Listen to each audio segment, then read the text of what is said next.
Image fixe d'un monde qui bouge, la vie reprend dans le quartier Aurore. Chaque jour, la RTBF vous propose le regard et la plume d'un photographe indépendant sur la crise que nous traversons. Un cliché et un texte publiés chaque jour en soutien à la presse, dans le cadre de Dies Restar, le plan de la RTBF lancé en soutien à la culture et aux médias, secteur durement touché. Au cours des derniers mois, nous avons photographié le quartier Aurore. Ce lieu est situé au bord du canal bruxellois à Anderlecht, une ancienne zone industrielle, qui est aujourd'hui au cœur de nombreuses transformations urbanistiques. Celles-ci font partie du plan Canal, un projet de redynamisation, qui jouera un rôle essentiel pour le futur de la ville de Bruxelles. Alors que la photographie est souvent une pratique solitaire, nous avons décidé d'aller à la rencontre des habitants du quartier Aurore à deux avec un seul appareil. Nous avons trouvé dans cet endroit qui semble anodin une certaine beauté due à la diversité des personnes s'y trouvant et à leurs histoires particulières.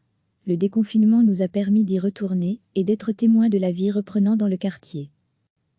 Chaque jour, la RTBF vous propose le regard et la plume d'un photographe indépendant sur la crise que nous traversons. Un cliché et un texte publiés chaque jour en soutien à la presse, dans le cadre de Dies Restar, le plan de la RTBF lancé en soutien à la culture et aux médias, secteur durement touché.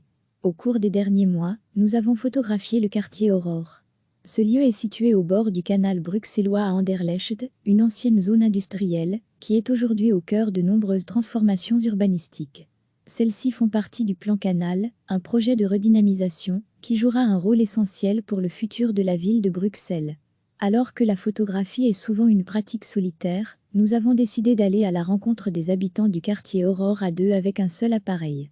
Nous avons trouvé dans cet endroit qui semble anodin une certaine beauté due à la diversité des personnes s'y trouvant et à leurs histoires particulières. Le déconfinement nous a permis d'y retourner et d'être témoins de la vie reprenant dans le quartier. Cliquez sur s'abonner pour recevoir les dernières nouvelles.